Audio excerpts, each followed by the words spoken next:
లూకా 24:6 लूका 24:6 पढ़ दीजिए। ఆయన ఇక్కడ లేడు, ఆయన ఇక్కడ లేడు, ఆయన లేచి ఉన్నాడు. ఆయన లేచి ఉన్నాడు. చాలండి. वो यहाँ नहीं है, जी उठा है। ఆయన ఇక్కడ లేడు, ఆయన లేచి ఉన్నాడు. वो यहाँ नहीं है, जी उठा है। క్రీస్తు ప్రభువారు తిరిగి మరి లేచినటువంటి వాడుగా ఉంటున్నాడు. प्रभु यीशु मसीह फिर से जी उठा है।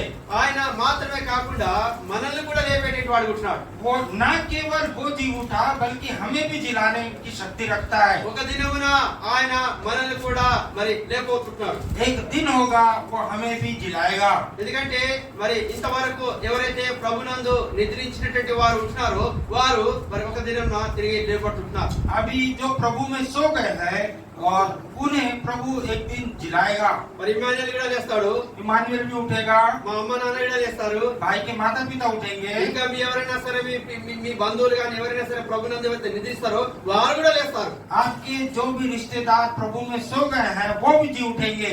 ఆయన ఇక్కడ లేడు, वो यहाँ नहीं है, ఆయన లేచి ఉన్నాడు. वो जी उठा है। మరి పునరుత్థాన దినముగా సర్వలోకము కూడా మరి ఈ రోజు మరి ఈస్టర్ పండుగను ఆచరిస్తున్నారు. प्रभु यीशु मसीह के पुनरुत्थान फिर से जी उठने के दिन को पुनरुत्थान के दिन के रूप में ईस्टर के रूप में सारा विश्व आज मना रहा है। మరి రేపొద్దున ఉన్నటువంటి మీ అందరికి కూడా క్రీస్తు నామం పేరట మరి ఈస్టర్ శుభాకాంక్షలు తెలియజేస్తున్నా. और रहबोत में जितने हैं सबों को ईस्टर के संदर्भ में ईस्टर का शुभकामनाएं। మరి చదవబట్టి లేఖనాల ప్రకారంగా మనం చూసినట్లయితే ఆయన మరి లేచి ఉన్నాడు.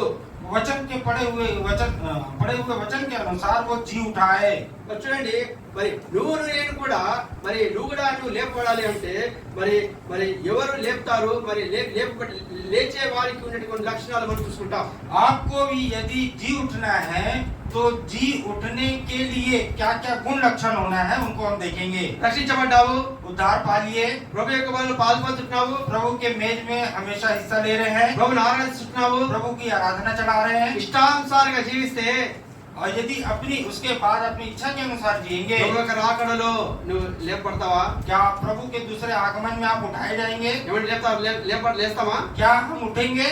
ఇలా వాక్యానుసారంగా విని వాక్య ప్రకారంగా మనం జీవించినట్టయితే మరి మనం లేపబడే వారికి ఉంటున్నాం.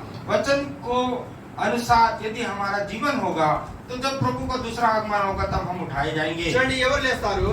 कौन जी उठेगा? మత్తయి సువార్త मत्ती सुसमाचार 25వ అధ్యాయము 10వ వచనం. 25:10 మత్తయి సువార్త 25:10. 25:10 मत्ती सुसमाचार 25 अध्याय और उसका 10 पद। వారు కొనుక్కోవచ్చుండగా వారు కొనిపోవచ్చుండగా పెండ్లి కుమారుడు వచ్చెను. పెళ్లి కుమారుడు వచ్చెను. అప్పుడు సిద్ధపడి ఉన్నవారు అతనితో కూడా పెండ్లి విందుకు లోపలికి పోయిరి. పెళ్లి విందుకు లోపలికి పోయిరి. అంతటా అంతటా తలుపు వేయబడెను. ఆ తరువాత తక్కిన కన్యకులు వచ్చి అయ్యా అయ్యా మాకు తలుపు మాకు తలుపు తీయమని తీయమని అడగా అతడు మిమ్ము నెరుగనని మీతో నిశ్చయముగా చెప్పుచున్నాను. ఆ దినమైనను చాలండి. जब वे मोर लेने को जा रही थी तो दूल्हा पहुंचा और जो तैयार थी वो उसके साथ ब्याह के घर में चली गई और द्वार बंद किया गया। इसके बाद वे दूसरी कुमारियां भी आकर कहने लगी, हे स्वामी हमारे लिए द्वार खोल दे। उसने उत्तर दिया कि तुमसे सच सच कहता हूँ मैं तुम्हें नहीं जानता। ఇక్కడ చూస్తుంటే 10 మంది కన్యకలు మనం చూస్తున్నాము. 10 कुमारियों को हम यहाँ देखते हैं ఆ 10 మంది కన్యకలు మరి 5 మందికి మరి లోపలికి ప్రవేశించారు.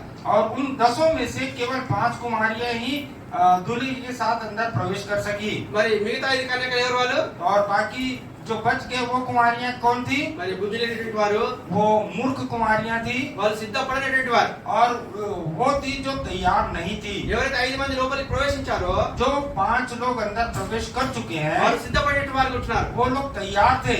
ఇలా సంపూర్ణతలోనికి పరిపూర్ణతలోకి చుట్టూ వారు ఉంటున్నారు. सिद्धता और परिपूर्णता में वो पहुंच चुके थे। ఎందుకంటే మరి ఆ 5 మంది ఒరిజినల్ ఉన్నారు, 5 మంది उनके साथ में 5 लोग ओरिजिनल थे और 5 लोग तैयार नहीं थे, डुप्लीकेट थे। డూప్లికేట్ క్రిస్టియన్స్ కూడా ఉంటారు కదా, नकली क्रिश्चियन भी होते हैं। క్రిస్టియన్స్ ఉంటారు, వాళ్ళు ఆరాధన చేస్తారు. అయితే ఇప్పుడు ఎవరు ఒరిజినల్ ఎవరు డూప్లికేటో నేనైతే చెప్పలేను, అని ప్రభు రాకడలో తెలుస్తుంది. कौन असली विश्वासी है कौन नकली विश्वासी है ये कोई मनुष्य नहीं बता सकता, लेकिन प्रभु के दूसरे आगमन में ये सारी बातें प्रकट हो जाएगी। ఎవరైతే సిద్ధపడి ఉంటారో जो तैयार रहेंगे వారు మరి ప్రవేశిస్తారు. वे ही लोग प्रवेश करेंगे। ఇక్కడ 5 మంది కన్యలకు వారికి ద్వారము మరి మూయబడింది. यहाँ पर 5 कुमारों के लिए द्वार बंद कर दिया गया। అయితే మరి శిబా దేశపు రాణి మరి సొలొమోన్ను పరీక్షిస్తూ వచ్చిందట. शीबा देश की रानी सुलेमान की बुद्धि को जांचने के लिए आई। సొలొమోను మరి ప్రపంచంలో మరి తనంత జ్ఞానవంతుడు లేడు. और सुलेमान की जितना पूरे विश्व में कोई ज्ञानी नहीं है। మరి ఒక డబ్బలో శిబా దేశపు రాణి ఒక డబ్బలో తేనెటీగలు తీసుకొచ్చిందట. और सुलेमान की बुद्धि को जांचने के लिए शीबा की रानी ने एक डब्बा में मधुमक्खी को लेकर आई। అయితే మరి నువ్వు చాలా జ్ఞానవంతుడు కదా, ఇందులో ఒరిజినల్ తేనెటీగలు ఏవి డూప్లికేట్ తేనెటీగలు ఏవని. और आप तो बहुत बुद्धिमान है ना, इसमें इस डब्बा में कौन सा असली मधुमक्खी है कौन सा नकली मधुमक्खी है पहचान के बताइए। చెప్తారండి.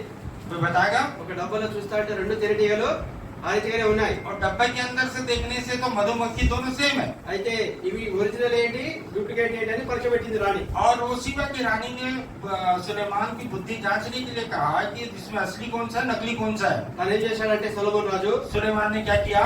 అమ్మ ఆ డబ్బాలకి బయటకు పంపించండి, और डब्बा को बाहर भेज दीजिए। ఆ కిటికీలో నుంచి ఏం చేసినాయి అవి బయటికి వెళ్ళిపోయాయి. और डब्बा को खोलने से खिड़की खोलकर बाहर चले गए। డూప్లికేట్ ఏం చేస్తున్నాయంటే और नकली वाले क्या कर रहे हैं? తిరుగుతా ఉన్నాయి, अंदर ही अंदर घूम रहे हैं, తిరుగుతా ఉన్నాయి, బయట बाहर घूम ही रहे हैं, బయట తిరుగుతూనే ఉన్నాయి. बाहर घूम ही रहे हैं। మిగతా ఏం చేసినాయి, और बाकी क्या कर रहे हैं? ఆ తోటలో ఉన్నటువంటి ఆ గులాబీ చెట్లు ఉన్నాయి, उसके राजा के బయట ఉన్నటువంటి గులాబీ తోట ఉంది. खिड़की के बाहर में राजा का बगीचा था। అయితే ఆ గులాబీ తోటలో కొన్ని మరి అవి వాళ్ళే. और कुछ मधुमक्खियां राजा के गुलाब के बगीचे में जाकर फूल पर बैठ गए। బయట ఏం చేస్తున్నాయంటే అందులో ఉన్న మకరందాన్ని తాగుతున్నాయి. और उसके अंदर का जो रस है या शहद है उसको निकाल रहे। ఇప్పుడు చెప్పాడంట సొలొమోన్ రాజు, నువ్వు చెప్పు ఏవి ఒరిజినల్ ఏవి డూప్లికేట్. अभी सुलेमान ने पूछा आप बताइए कौन क्या ओरिजिनल है कौन सा नकली है। ఇప్పుడు మీరు చెప్పండి ఏవి డూప్లికేట్ ఏవి నకిలీ. कौन सा असली है कौन सा नकली है बताइए। నీకు 2 విషయాలు చెప్పాను కదా, 2 बातें बताए ना। అలా ఏవి ఒరిజినల్ అవి उसमें कौन सा असली मधुमक्खी है? గట్టిగా చెప్పండి. ఎవరు చెప్తలేరు, అర్థం కాలే. పూల మీద ఉంది కదా, हाँ, जो फूल में बैठा हुआ मधुमक्खी है वो असली मधुमक्खी है। అవి డూప్లికేట్ అవి తిరుగుతున్నాయి. और जो नकली मक्खी है वो दूर ऐसी घूम रहे हैं। కొంచెం విశ్వాసులు ఉంటారు అనమాట, కొంచెం క్రైస్తవులు ఉంటారు, తిరుగుతూనే ఉంటారు. ఇక और कुछ विश्वासी है वो घूमते रहते हैं। ఒక రోజు ఈ చర్చికి పోతారు, ఒక రోజు ఆ చర్చికి పోతారు, ఇంకో ఆశ్వాసం అంటారు, ఇంకా అదే అంటారు, ఇంకా అదే అంటారు. But I don't want tell any names. और कई लोग अलग अलग कलीसिया जाते हैं, वो अलग अलग चर्चों में जाते हैं। పోవడం తప్పంటలేదు, ये जाना गलत नहीं है, బట్ నువ్వు ఒక దగ్గర స్థిరపడు. एक जगह स्थिर रहना है। మనకు స్కూల్ పిల్లోడు ఉన్నాడు కదా, మన బిడ్డ స్కూల్ ఉన్నాడు కదా, हमारा बच्चा स्कूल में है ना। రోజుకి ఎన్ని స్కూల్ పంపిస్తారా పోతాడమ్మా? और हर दिन कितने स्कूल जाता है वो? చెప్పండి brother. ఒక రోజుకి ఎన్ని స్కూల్కి వెళ్తాడు? एक दिन में कितने स्कूल जाता లేదా है? एक महीने में कितना स्कूल ఎన్ని స్కూల్కి వెళ్తాడు? एक साल भर में कितने स्कूल जाता है? చెప్పండి. ఒకటే స్కూల్ एक स्कूल। వేదరిపోతే రాడిస్తారా? दूसरे स्कूल में जाएंगे तो గేట్ బంద్ చేస్తారు, गेट बंद करें, ఐడెంటి కార్డు చూపిస్తారు. आई कार्ड देखते हैं। ఇవాళ చర్చలో వాళ్ళ ఐడెంటి కార్డు ఇస్తే లోపలికి చేస్తారు. और आजकल की परिस्थिति अभी साउथ में आइडेंटिटी कार्ड देकर चर्चों के अंदर आने दे रहे हैं। ఎందుకంటే మనం అక్కడ ఇక్కడ పోతే ఆత్మీయంగా మనము బలపడదు. हम इधर उधर भटकते रहेंगे तो आत्मिक रूप से कमजोर रहेंगे। నువ్వైతే ఎక్కడ ఉంటున్నావు, నేను మా సంఘానికి వచ్చేటువంటి వారికి ఒకటే మనం చెప్తున్నాను, ఇక్కడికి రా నేను అన్నను, మరి ఒక రోజు వస్తాడు, తర్వాత నెక్స్ట్ వీక్ కనబడిగా. और हम यही आने के लिए नहीं कर रहे। कई लोग एक हफ्ता दिखते हैं उसके बाद नहीं दिखते। మరి అడిగితే ఏమంటారు అంటే ఇక అదే కారణాలు ఏదంటే ఉద్యోగం ఉందని బాలేదంటారు. और भाई कह रहे हैं कि पूछते हैं कि पिछले सप्ताह क्यों नहीं आए, तो तबीयत खराब है या कुछ और बात बताते हैं। అసలు విషయం అది కాదు. असली विषय वो नहीं है। మరి ఇంకో దగ్గర పోయాడు, మాకు వస్తుంది కదా ఇన్ఫర్మేషన్. बाद में फिर भाई को पता चलता है कि वो भाई तो फलाने दूसरे चर्च गए थे। నేనే చెప్పానంటే సోదరుడా దయచేసి నేను రమ్మని ఇక్కడ నేను అంటలేను, బట్ అక్కడికి వెళ్తున్నావు కదా దయచేసి పర్మనెంట్ గా వెళ్ళు, ఆ సేవకును సహకరించు. और ये नहीं कह रहे कि भाई आप यहीं आए, जहाँ भी आप जा रहे हैं एक जगह स्थिर रहे, एक जगह अपनी गवाही को बनाए रखिए। ఎందుకంటే మన చిన్న పిల్లలు ఉంటారు కదా, మా కొడుకు చిన్నగా ఉన్నప్పుడు 5-6 ఇయర్స్ ఉన్నప్పుడు వాడు ఎక్కడ కూర్చోడు. और ये भाई का बेटा है, ये जब छोटे उम्र में था इधर उधर कहीं नहीं बैठता था। ఇద్దరు బయట కీబోర్డ్ ఇస్తున్నాడు కదా బాబు. हाँ, ये बाबू जो कीबोर्ड में जा रहा है। అయితే నాకు దుబాయ్ లో ఎల్కేజీ స్కూల్లో మేము అడ్మిషన్ చేశాం. और दुबई में एलकेजी स्कूल में उसको एडमिशन दिए। అయితే వాళ్ళు టీచర్స్ ఏం చేస్తారంటే వీడి స్కూల్ ఒక సెక్షన్ ఉంటుంది కదా, ఆ సెక్షన్ లో ఒకరు కూర్చోబెడతారు. इसको एक सेक्शन देते हैं, उसी क्लास में उसको जाके बैठना है। అయితే వాళ్ళ టీచర్ వీడికి వాళ్ళ రూమ్ లో వీడు దొరకడు. और ये जो क्लास इसको अलाउड किया गया था उस क्लास में मिलता नहीं था।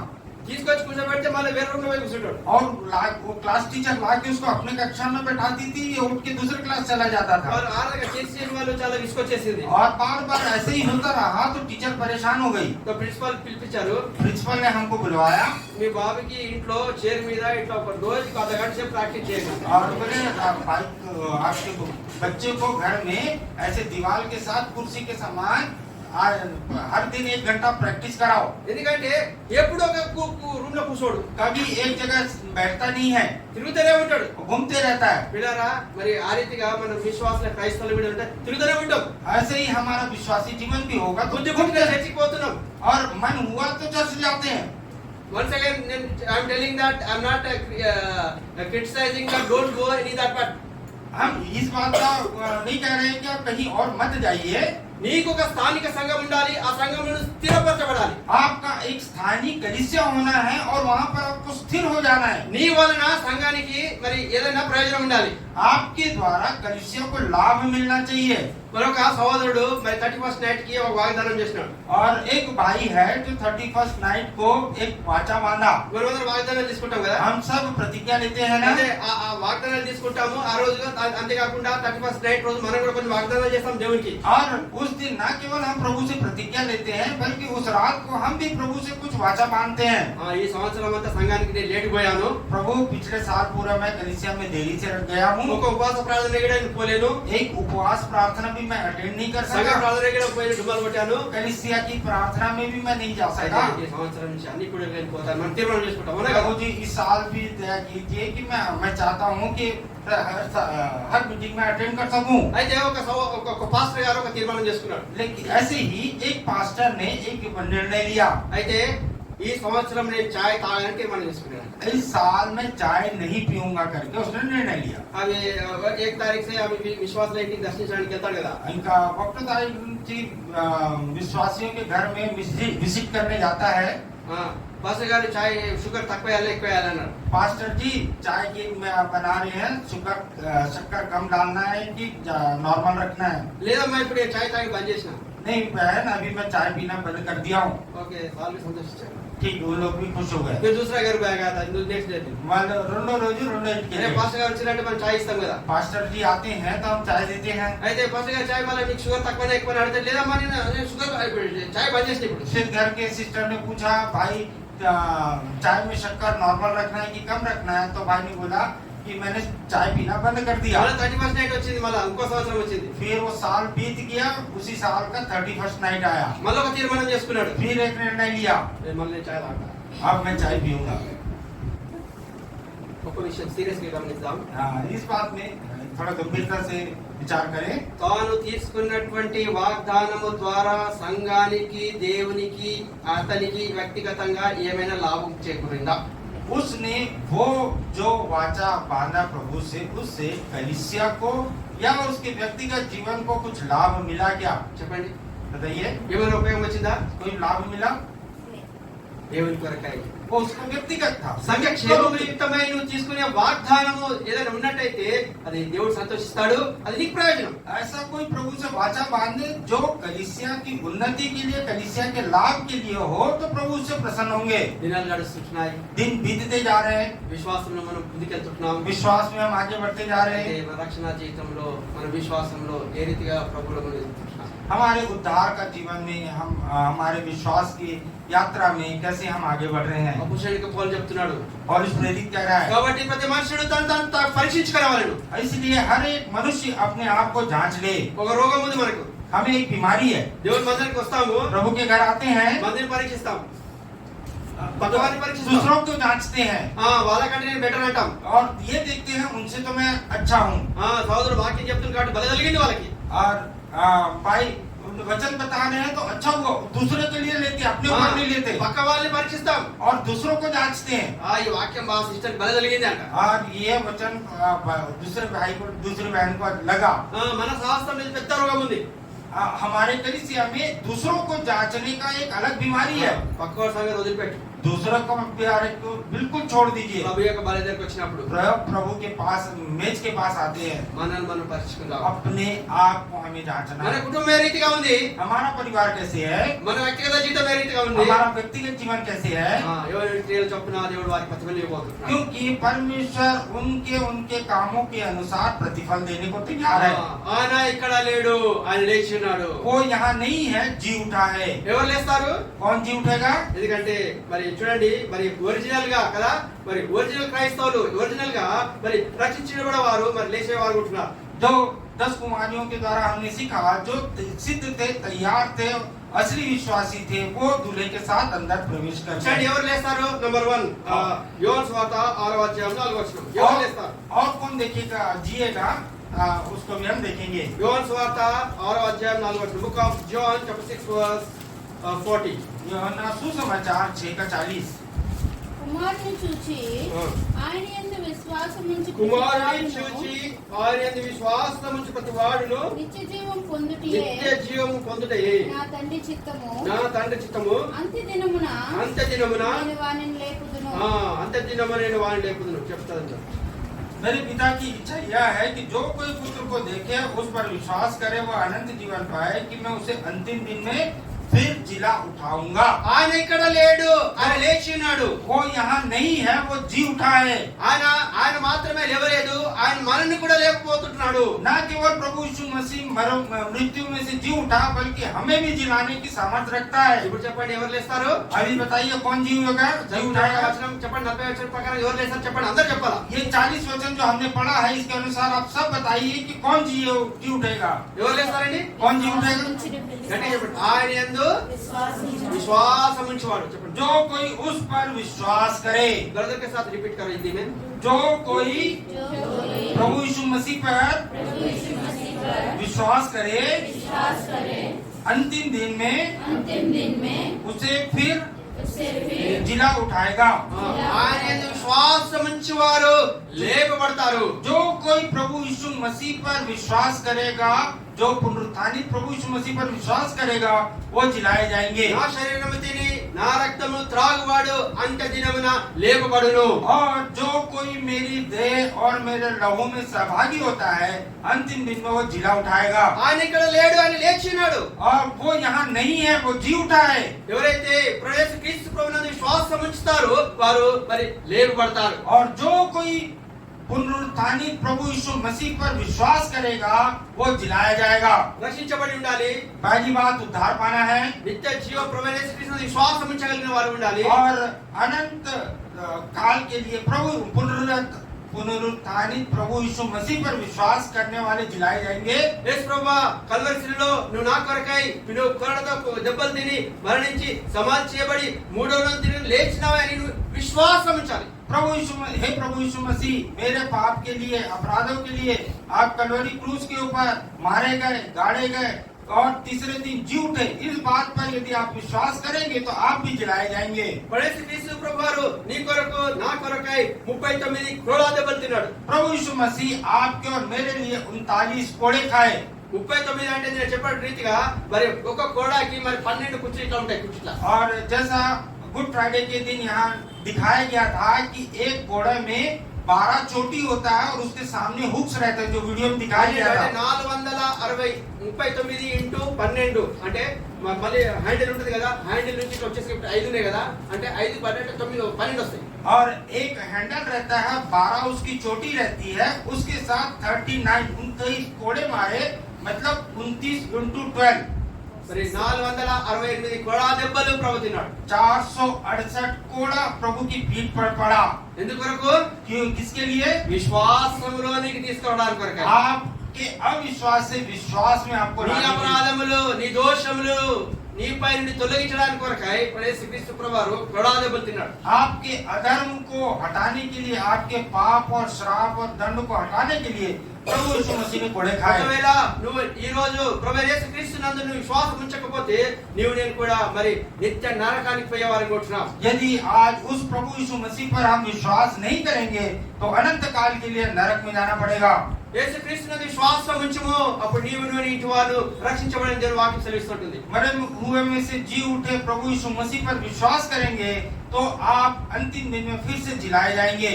విశ్వాసంగా ప్రభు కొరకై నీవు నేను కూడా మరి జీవించే వారంగా మనం ఉండాలి. विश्वासी होते हुए हमें प्रभु के लिए आपको और मुझे जीना है।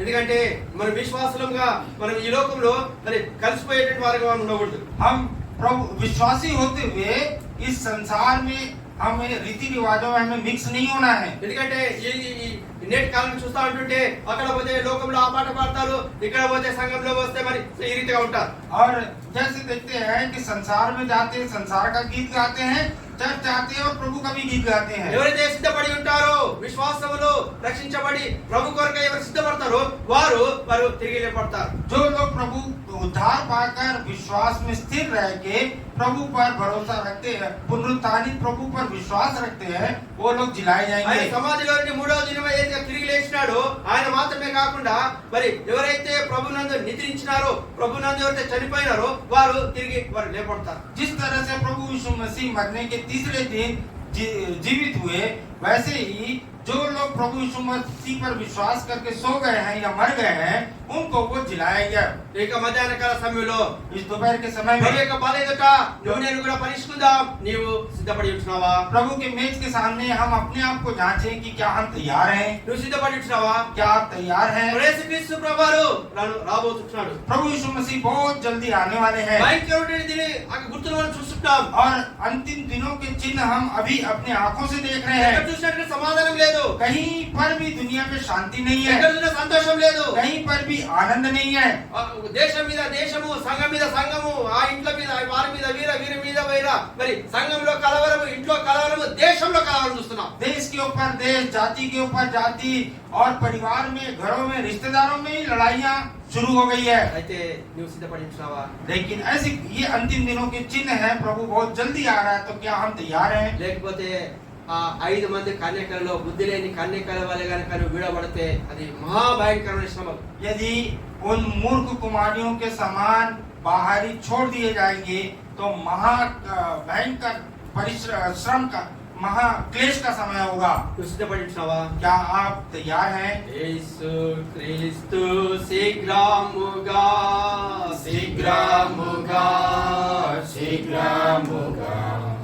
యేసు క్రీస్తు శీఘ్రముగా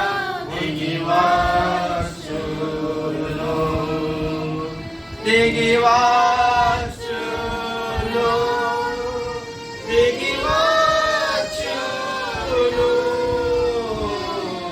యేసు క్రీస్తు శీఘ్రముగా దిగివచ్చును.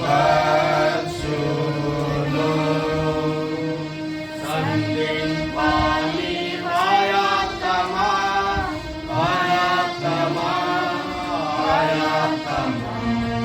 సంధింపాలి ఆయాత్తమా యేసురాకారం. యేసుక్రీస్తు ప్రభు రాబోతున్నాడు. నీవు సిద్ధంగా ఉంటున్నావా? इस गीत का भी यही अर्थ है कि प्रभु यीशु मसीह बहुत शीघ्र आने वाले हैं। क्या आप उससे मिलने के लिए तैयार हैं। అరే శీఘ్రంగా రాబోతున్నాడు. प्रभु का आने का समय बहुत पास आ गया है సిద్ధపడి మనం ఉండాలి. और इसके लिए हमें तैयार रहना है। మనం అంత్య దినాల్లో ఉంటున్నాము. हम अंतिम दिनों में हैं। ప్రభు యొక్క రాకడకు సమీపంగా మనం ఉంటున్నాం. अब प्रभु के आगमन के बहुत निकट हम पहुंच गए हैं। మన విశ్వాసంలో నుండి మనం తొలగిపోకూడదు. हमारे विश्वास से हमें अलग भटकना नहीं है, दूर नहीं होना। విశ్వాసంలో నుండి తొలగించడానికి కొరకై సాతానుడు అనేక కుయుక్తులు పండుతున్నాడు. हमारे विश्वास को भटकाने के लिए, अविश्वास लाने के लिए शैतान बहुत सी युक्तियों को हमारे ऊपर लाता है। మనలో మనకే పెడుతుంటాడు అన్నమాట. हम में हमारे बीच में ही झगड़ा लाता है। ఒక అడవిలో 4 ఎద్దులు మరి మంచిగా మేత వేస్తున్నాయి. एक जंगल में 4 बैल अच्छे से मिलके चल रहे थे, खाना खा रहे थे మంచిగా యూనిటీగా ఉన్నాయి. और चारों अच्छी एकता में चल रहे थे, अच्छा खाना खा रहे थे. సహోదరుల ఐక్యత కలిగి ఉంటే ఎంత మనోహరం కదా. और भाई क्या ही भली और मनोहर बात है कि भाई लोग आपस में मिले रहे. అంత మనోహరంగా తింటున్నారు కానీ तो उतना मनोहर रूप से चारों बैल मिल के खाना खा रहे हैं, घास चल रहे मतलब. రోజులు గడుస్తున్నాయి, మరి ఐక్యతగా ఉన్నాయి కాబట్టి ఏ సింహం గాని అడవిలో ఏ మృగాలు గాని వాటిని ఎవరైనా జయిస్తారు, ఎందుకంటే ఐక్యతగా ఉన్నాయి కదా అవి. और वो चारों बैल मिल के एक साथ एकता में बने हुए हैं, तो सिंह या कोई भी जंगली जानवर उन पर हमला नहीं कर पा रहे हैं क्योंकि एक है वो लोग. చాలా రోజుల నుంచి ఆ సింహము ఒక ఆ ఎద్దులను తినాలని చెప్పేసి చాలా ప్రయత్నం చేస్తుంది. एक सिंह था जो इन चारों पे नजर थी और उन चारों बैलों को खाने का उसका मन था. వాటి యొక్క ఐక్యతను చూసి ఈ సింహం భయపడిపోతుంది. और उनकी एकता देखकर सिंह डर जा रहा था. అదే చెట్టు తాటుకుండి చాలా ఆలోచిస్తుంది. और पेड़ के पीछे बैठकर बहुत विचार कर रहा था कि कैसे इनको खाऊं. ఆ దాని నుంచి నక్కబోతుంటుంది. वहां से एक लोमड़ी जा रहा था. నక్కబా ఇక్కడ రా అని చెప్పింది. एक लोमड़ी इधर आ. చూడు అక్కడ ఆ ఎద్దు ఉంది కదా, ఆ ఎద్దుకు పోయి నువ్వు ఎట్లనే చేసి అందులో నుంచి ఒక ఎద్దుని సపరేట్ చేయి. और देख वहाँ पे 4 बैल है, कोई भी बात बता के उनमें से एक बैल को उन चारों से अलग कर देना. నేను తింటా, मैं खाऊंगा మిగిలిన బొక్క నీకే. और जितना असली बाकी मांस है वो पूरा तेरे लिए है. ఓ చాలా సంతోషపడ్డది. लोमड़ी बहुत खुश हो गई. మరి ఈ నక్క మాత్రం ఎద్దును చంపలేదు. और लोमड़ी तो उस बैल को मार नहीं सकता या शिकार नहीं कर सकता. నేను తింటా, మిగిలింది నీదే కదా. और शेर तो बोला कि मैं खाऊंगा, बचा हुआ पूरा तेरा है. మరి ఎట్లా దాన్ని సపరేట్ చేస్తావు ఇప్పుడు? अब उसको कैसे उन बैलों को अलग करना है. నక్క అన్నది लोमड़ी ने बोला దాని సంగతి నేను చూసుకుంటాను. उसको अलग करने का काम मेरा है. తెలుగులో కాట ఉంది కదా, और तेलुगु में कहानी है చెప్తారా తెలుసా నక్క గురించి? लोमड़ी के बारे में. చెప్పండి, పెద్దవాళ్ళకి తెలుసుంటే. किसी को पता हो तो बताइए. నక్క జిత్తులోడు అంటాడు కదా. लोमड़ी बहुत चालाक है करके हम जानते हैं. అంటే నక్కకున్న ఉపాయాలంటే వేరే లేకుండే అంట. और మోసం చేసి ఉంటా. लोमड़ी को जो धोखा देने का गुण है वो दूसरे किसी जानवर में नहीं है. నువ్వు ఎంత గట్టిగా ఉన్నా అని నమ్మేస్తుంది అది. और कितना भी आप मजबूत रहे आपको धोखा देने में सफल हो जाता है. నేను పడగొట్టేస్తుంది. आपको गिरा देता है. అయితే మరి ఆ నక్క మరి ఎద్దు దగ్గరకు వచ్చింది. और वो लोमड़ी बैलों के पास आया. ఒక ఎద్దు దగ్గరకు వచ్చింది. एक बैल के पास आया ఏమీ లేదు, और कार में जाके बोला कुछ नहीं. వెళ్ళిపోయింది. बोल के चला गया. తర్వాత మిగతా 3 ఎద్దులు చూస్తున్నాయి, ఆ. మిగతా 3 ఎద్దులు గమనించినాయి. और बाकी 3 बैल इसको देखे. అయితే ఒక ఎద్దు అడిగింది, और उनमें से एक बैल ने पूछा, ఓ గంట ముందు నక్క వచ్చింది కదా, अभी थोड़ी देर पहले एक लोमड़ी आया था ना, ఈ షోలేమో చెప్పింది, तेरे कान में कुछ बोला है. ఏం చెప్పింది? क्या बोली? చెప్పండి, ఏం చెప్పింది? क्या बोली वो? గట్టి చెప్పండి. कुछ नहीं करके बोली. అదే విషయం ఏం చెప్పిందంటే ఈ ఎద్దు ఆ పక్క ఎద్దుకి ఒక విశ్వాసం చెప్పింది. ఒక విశ్వాసం ఏం చెప్పిందంటే ఇంకో విశ్వాసం ఏం చెప్పింది? ఏం లేదు.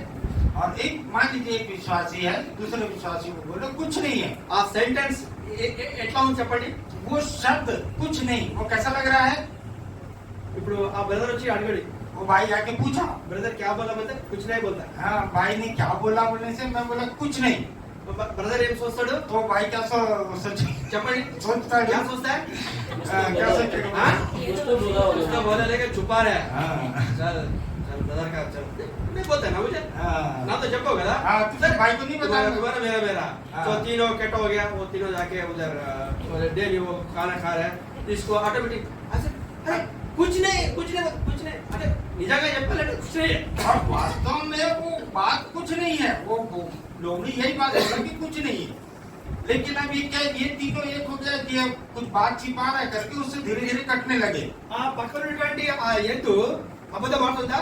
और उसके साथ में बैल जो है वो क्या झूठ बोल रहा है? సత్యమే చెప్తుంది కదా. वो सच ही तो बोल रहे हैं ना. కానీ సాతాను కూడా మన మధ్యలో ఈ రీతిగా సత్యమే చెప్తాడు, అబద్ధం ఆడు. और शैतान भी हमारे बीच में सच को ही लाता है, झूठ को नहीं लाता. ఈ పండు ఎంత మంచిగా తినామా? हाँ, ये फल देखो कितना सुंदर है, इसे खा के देखना. अव्वा को बोला वो. సస్తారా? हाँ, तो क्या సస్తారా? చచ్చిపోతారా తింటే? क्या खाने से मर जाएंगे क्या? నువ్వేమన్నాడు? నిశ్చయమైంది చచ్చిపోతారు ప్రభు అన్నాడు. प्रभु ने कहा कि निश्चय तो मर जाएगा.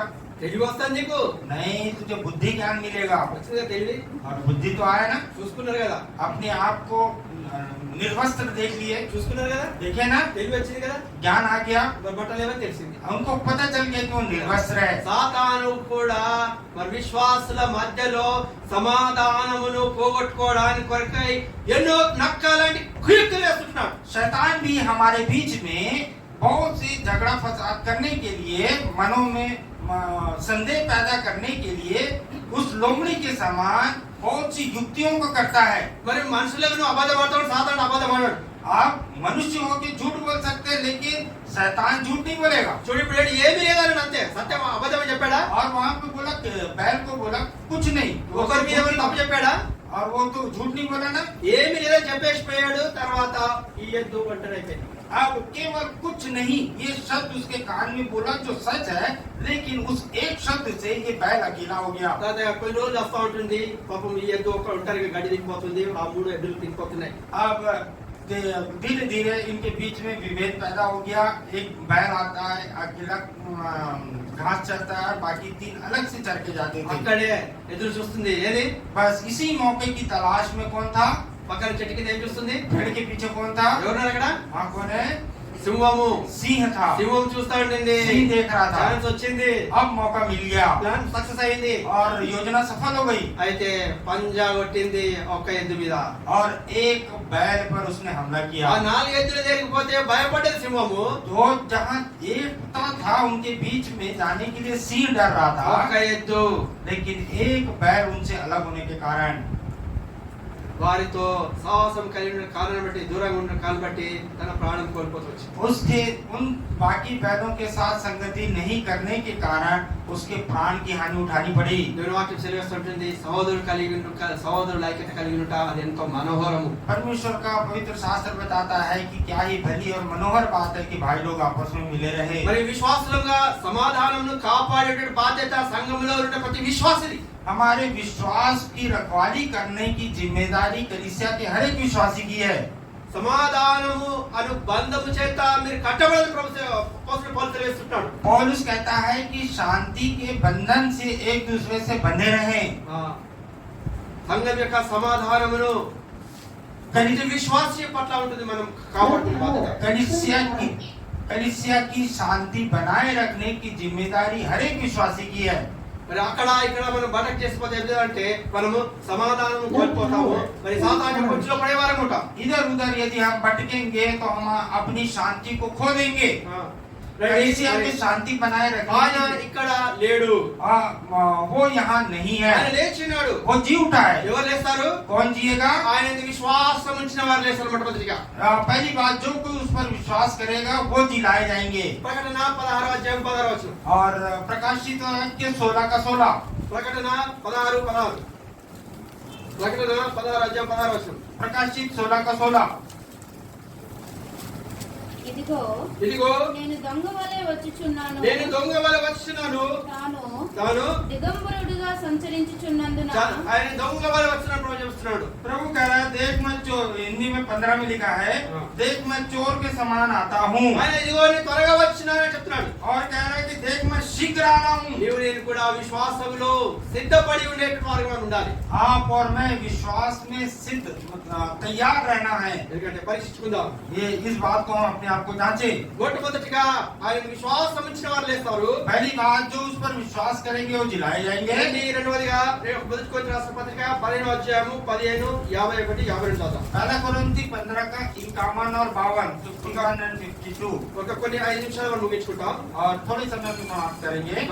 మొదటి కొరింథీ రాసిన పత్రిక 15వ అధ్యాయము 51 52 पहला కొరింథీ 15 का 51 और 52 ఇదిగో మీకు ఒక మర్మం తెలుపుచున్నాను మనమందరము నిద్రించుము గాని నిమిషంలో ఒక రెప్ప పాటున కడబోరం రోగగానే మనమందరము మార్పు పొందుదుము బోరం రోగును అప్పుడు మృతులు అక్షయములుగా లేపబడుదురు మనము మార్పు పొందుదము చాలా मैं 52 पढ़ रहा हूँ। यह क्षण भर में देखो, मैं तुमसे भेद की बात कहता हूँ कि हम सब तो नहीं सोएंगे, परंतु सब बदल जाएंगे। और यह क्षण भर में पलक मारते ही पिछली तुरही फूकते ही होगा, क्योंकि तुरही फूकी जाएगी और मुर्दे अविनाशी दशा में उठाए जाएंगे और हम बदल जाएंगे। దూరం రోగును మృతులైన వారు లేపబడును. तुरही फूकी जाएगी और मुर्दे जिलाए जाएंगे। ఎందుకంటే దీని అర్థం చేస్తారంటే మరి దేవుని యొక్క స్వరమును వినేటువంటి వారు లేపబడతారు. इसका अर्थ ये है कि जो प्रभु के वाणी को सुनते हैं, जो आवाज को पहचानते, वो लोग जिलाए जाएंगे। ఆయన ఇక్కడ లేడు చెప్పండి. देखो वो यहाँ नहीं है। అందరూ చెప్పండి, ఆయన ఇక్కడ లేడు. देखो ఆయన లేచినాడు. और देखो वो जी उठा है। నువ్వు నేను కూడా లేవాలంటే మొట్టమొదటిగా ఆయన విశ్వాసం ఉంచాలి. यदि हमें भी जिलाए जाना है तो सबसे पहला काम कि हमें उस पर विश्वास करना है। రెండవదిగా ఆయన స్వరమును వినేవారం ఉండాలి. दूसरा उसकी आवाज को हमें सुनना है। నీ స్వరము వినిపించు ప్రభువా, నీ దాసుడాలకించు. నీ స్వరము వినిపించు ప్రభువా, చాలండి. ఎందుకంటే ఇప్పుడు అబ్రహాము దేవుని యొక్క స్వరం వింటూ వచ్చాడు. अब्राहम परमेश्वर की आवाज को सुनते आया। సమూయేలు దేవుని యొక్క స్వరం వింటూ వచ్చాడు. शमूएल परमेश्वर की आवाज को सुनते आया। దేవుని యొక్క స్వరం మనం వినాలంటే परमेश्वर की आवाज को यदि हमें सुनना है, దేవుని వాక్యమును చదవాలి, आप परमेश्वर के वचन को आपको पढ़ना है, వాక్యానుసారంగా జీవించాలి, वचन के अनुसार आपको जीना है, మరి ప్రభు యొక్క బలలో పాల్పొందాలి, प्रभु के मेज में हिस्सा लेना, भाग लेना है ప్రభుని మనం ఆరాధించే వారంగా और ఉండాలి. प्रभु की आराधना करने वाले होना है। వారు అంత్య దినములో నిలబడతారు. वही लोग अंतिम दिन में जिलाए जाएंगे। వారితో దేవుడు మాట్లాడతాడు, परमेश्वर उनसे बातें వారు करेगा దేవునితో మాట్లాడతారు. और वो लोग परमेश्वर से बातें करेंगे। మొట్టమొదటిగా ఆయన శ్వాసం ఇచ్చిన వారు లేపడతారు. सबसे पहले जो इस पर विश्वास करेगा वो जिलाए जाएंगे ఆయన స్వరమును వినబడి వారు और లేపడతారు. दूसरा जो उसकी आवाज सुनेंगे वो जिलाए जाएंगे। చూడండి మరి మూడవదిగా మరి ఎవరు లేపడతారు? మత్తయి సువార్త 27:50. तीसरी बात कौन जिलाया जाएगा? मत्ती 27 का 52 चैप्टर 27 वर्स 52। సమాధులు తెరవబడెను. సమాధులు తెరవబడును. నిద్రించిన అనేక మంది పరిశుద్ధుల శరీరము లేచెను. చాలండి. ఇప్పుడు మూడోదిగా మనం చూసినట్టయితే మరి పరిశుద్ధులు లేపడతారు. पवित्र लोग जिलाए जाएंगे రక్షించబడిన తర్వాత మన శరీరం అపవిత్రపరచుకోకూడదు. और उद्धार पाने के बाद अपने शरीरों को हम अपवित्र ना करें। ఈ లోకంలో ఇష్టానుసారంగా బ్రతికి నువ్వు ఆ రీతిగా నేను మరి దేవునికి సాక్షిగా ఉండకుండా నువ్వు చనిపోతే, నువ్వు పరిశుద్ధంగా నువ్వు చనిపోకపోతే నువ్వు తిరిగి లేపడలేవు. यदि उद्धार पाने के बाद अपने आप को अलगाव का जीवन ना जिए और अपने शरीर को पवित्र ना रखें तो आप उठाए नहीं जाएंगे। 10 మంది కన్యకలు 5 మంది కన్యకలు వారు బుద్ధిహీనంగా ప్రవర్తించి వారు మరి దేవుని యొక్క రాజ్యంలో ప్రవేశించుట మరి వారు కోల్పోయారు. 10 कुमारियों में 5 कुमारियां अपनी मूर्खता के कारण दुनिया के साथ प्रवेश नहीं कर सकी। పరిశుద్ధమైనటువంటి అనుభవం గల వారు ప్రభు యొక్క బలలో పాల్గొనడానికి ప్రభు ఆహ్వానిస్తున్నాడు. पवित्र जीवन जीने वाले, पवित्र जीवन का अनुभव करने वालों को प्रभु अपने मेज में निमंत्रण दे रहा है। ఈ విశ్వాసము ఏ రీతిగా ఉంటుంది? आपका विश्वास कैसे है? దేవుని యొక్క స్వరమును వింటున్నావా? क्या आप प्रभु की आवाज को सुन रहे हैं? పరిశుద్ధమైన జీవితం జీవిస్తున్నావా? पवित्र जीवन जी रहे हैं? ఎవరు చూస్తలేరు అనుకుంటున్నావా? आप सोच रहे हैं कि कोई मुझे नहीं देख रहा? ఇష్టానుసారంగా నువ్వు జీవిస్తున్నావా? अपने मन के अनुसार जी रहे हैं? ప్రభు యొక్క బాధ్యతను ప్రార్థన చేసుకో. प्रभु के मेज के पास आप माफी मांगे। ప్రభువా నీ విశ్వాసం తప్పిపెట్టినాను. हे प्रभु, मैं विश्वास में भटक गया। ప్రభువా నేను పరిశుద్ధంగా నీకు జీవించలేకపోయాను. हे प्रभु, आपके लिए मैं पवित्र जीवन नहीं जी सका। నిజంగా మన యొక్క జీవిత ప్రకారం చూస్తుంటే ప్రభు యొక్క బలలో యోగ్యత పొందడానికి మాత్రం అర్హత లేకుండొచ్చు. वास्तव में यदि हम अपने जीवन को देखेंगे तो पवित्र मेज में हाथ लगाने के लिए हमारे अंदर कोई योग्यता नहीं है। నాకు అర్హత లేదని చెప్పేసి నువ్వు బలలో పాల్పొందని నువ్వు వెళ్తావా? क्या मेरी योग्यता नहीं है करके आप बिना मेज में भाग लिए वापस घर चले जाएंगे? అందుకే చూడు ఆ కలవరి శిలువపై నీ కొరకు ప్రభు రక్తమంతా కార్చి చనిపోయి మరణించి సమాధి చేయబడి తిరిగి లేచినాడు. ఆ పరిశుద్ధ రక్తంలో ప్రభువా నన్ను కడుగు. इसलिए प्रभु यीशु मसीह की ओर देखिए, जो हमारे पापों के लिए कलवरी क्रूस के ऊपर मारे गए, गाड़े गए, तीसरे दिन जी उठे, और उससे उस प्रभु से आप विनती कीजिए, है प्रभु आपके पवित्र लहू से मेरे पापों को धो दीजिए। ప్రభు యొక్క శిలువ రక్తం నీ కొరకు సిద్ధంగా ఉంటుంది. आपके पापों को क्षमा करने के लिए प्रभु का लहू एकदम तैयार है। నేను ఆర్థికంగా జీవిస్తాను, ఆర్థికంగా పోతా అంటే నువ్వు పరిశుద్ధమైన జీవితం జీవించకుండా ప్రభు యొక్క నువ్వు పాలు పొందితే అది లాభం కంటే నష్టమే ప్రియులారా. यदि आप अपनी इच्छा के अनुसार ही जीते रहें उसके और पवित्र मेल में यदि भाग लेंगे तो आपके लिए लाभ नहीं नुकसान का कारण होगा. తీర్మానం చేసుకో. आप निर्णय लीजिए తీర్మానం తీసుకొని తిరిగి ఆ పని చేయి. और आप यहाँ पे क्षमा मांग के वापस उस गलती को ना करें. ఎందుకంటే రండి మరి ఐదోదిగా మనం చూసుకుందాం. और आगे हम देखेंगे कि कौन जिलाए जाएंगे. రండి ఆయన ఇక్కడ లేడు. देखो वो यहाँ नहीं है. ఆయన లేచి ఉన్నాడు. वो जी उठा है. ఎవరు లేస్తారు? कौन जिएगा? చెప్పాలి. అరే విశ్వాసం ఉంచిన వారు. जो రెండోదిగా विश्वास करने वाले जी उठेंगे. రెండోదిగా दूसरा స్వరం వినిన వారు. ఆయన స్వరము. మూడోది పరిశుద్ధులు. పరిశుద్ధులు. जो उसकी आवाज सुनेगा. और तीसरी बात जो पवित्र जीवन जिएगा वो जिलाए जाएंगे. నాలుగోదిగా మనం చూద్దాం రండి. और चौथे लोग जो जिलाए యోహాను जाएंगे సువార్త यूहन्ना सुसमाचार 6వ అధ్యాయము 6 अध्याय 54. 54. యోహాను సువార్త John's Gospel 6వ అధ్యాయము chapter 6 54. verse 54. నా శరీరము తిని నా శరీరము తిని నా రక్తము త్రాగువాడే నా రక్తము త్రాగువాడే నిత్య జీవము గలవాడు. నిత్య జీవం గలవాడు. అంత్య దినమున అంత్య దినమున నేను వానిని లేపుదును. వారిని లేపుదును. जो मेरा मांस खाता और मेरा लहू पीता है अनंत जीवन उसी का है और मैं अंतिम दिनों से फिर जिला उठाऊंगा. ఇప్పుడు చెప్పండి ఎవరు చేస్తారు? अभी देखिए कौन जिलाए जाएंगे. ఆయన శరీరమును రక్తమును తిని త్రాగువాడు. इसलिए ये मेज प्रभु के हमारे बीच में रखा है जो उसका देह और लहू है. जो देह और लहू को पिएगा वो अनंत जीवन अंतिम दिन में जिलाया దేవుని जाएगा. వాక్యం స్పష్టంగా తెలియజేస్తుంటుంది. నా శరీరము తిని నా రక్తము త్రాగువాడు అంత్య దినాన లేపబడును. प्रभु यीशु मसीह पवित्र शास्त्र स्पष्ट रीति से कहता है कि जो मेरा मांस खाता और जो मेरा लहू पीता है अनंत जीवन उसी का है और मैं अंतिम दिनों से फिर जिला उठाऊंगा. అందుకే బాప్తిసంలో సాక్ష్యం ఇచ్చిన వారు इसलिए जो बपतिस्मा में गवाही दिए हैं ప్రభు యొక్క బలలో పాల్పొందడానికి ప్రభు ఆహ్వానిస్తున్నాడు. उनको पवित्र मेज में प्रभु की देह और लहू में सहभागी होने का प्रभु निमंत्रण दे रहे हैं. ఎంతకాలము ఈ లోకంలో జీవిస్తావు? और कितना दिन इस संसार में आप जिएंगे. కలువరిపై చూడు. నీ కొరకై ప్రభు మరి ఆ కలువరి శిలువలో నీ కొరకై నువ్వు చేసిన పాపం నిమిత్తమై తాను మరి శిలువలో మరి రక్తవంతై కార్చాడు. कलवरी की ओर उस कलवरी की ओर देखिए जहाँ पर प्रभु यीशु मसीह आपके पापों के बदले में दुख के और वेदना के साथ अपना सारा लहू को बहा दिया.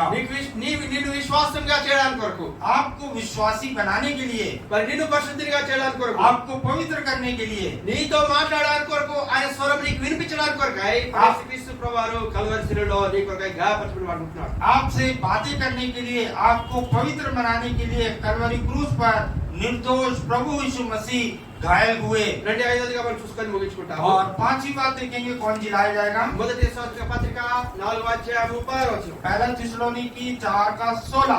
First థెస్సలోనికస్ chapter 4:16.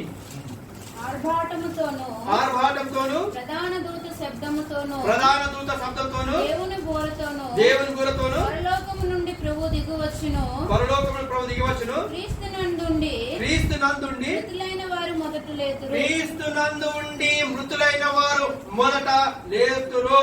और परमेश्वर की दूरी फूकी जाएगी. जो मसीह में मरे हैं वे पहले जी उठेंगे. క్రీస్తు నందు ఉన్నవారు वही लोग जो मसीह में मरे हैं, చర్చి నందు వారు కాదు, कलीसिया में आने वाले लोग नहीं, క్రీస్తు నందు. जो मसीह में हैं, పిల్లరా, మతము నందు ఉన్నవారు కాదు, जो धर्म में बने हैं वो नहीं, యేసు క్రీస్తు నందు. जो कोई प्रभु यीशु मसीह में, ఎవరైతే ఇప్పుడు యేసుక్రీస్తు ప్రభువారి సొంత రక్షకునిగా అంగీకరించి ప్రభు కొరకై ఎవరు సాక్ష్యంగా ఉంటారో వారు మొదట వేస్తారు. और जो कोई प्रभु यीशु मसीह को निज उद्धारकर्ता करके ग्रहण करके उसके लिए गवाही का जीवन जिएंगे वो लोग मर भी जाए तो पहले वो जी उठेंगे. లూకా 24:6 మనం ముఖ్యాంశంకి వద్దాం. हाँ वह बस हमारे मुख्य बात में लूका 24:6. లూకా 24:6. लूका 24 अध्याय उसका 6 पद. మనమందరం కలిసి గట్టిగా బిగ్గరగా చదువుకుందాం. हम सब मिलकर इस पद को ऊंची आवाज में अपनी अपनी भाषा में पढ़ेंगे. लूका 24:6 हम सब ऊंची आवाज में पढ़ेंगे. ఆయన ఇక్కడ లేడు. वह यहाँ नहीं है, परंतु जी उठा है. स्मरण करो उसने गलील में रहते हुए तुमसे कहा था. చాలు. ఆయన ఇక్కడ లేడు. वह यहाँ नहीं है. ఆయన లేడు. ఆయన లేచినాడు. నిన్ను కూడా లేకపోతున్నాడు. वह कब्र में नहीं है, वो मृत्यु से जी उठा है और आपको भी मृत्यु से जीवित जिला उठाएगा। ఇలాగా ఇలాంటి వాక్య పిల్లలలో మనం పరిశుద్ధాం. प्रभु प्रियो, सुने हुए वचन में हम अपने आप को वचन के प्रकाश में अपने आप को जांचें। ప్రభునితో మాట్లాడుతున్నాడు. प्रभु आपसे बातें कर रहे हैं। రండి ప్రార్థిస్తున్నాం. आइए प्रार्थना करेंगे। కాలు వంచండి. सिर झुकाइए। దయచేసి అటు ఇటు చూడకూడదు. कृपया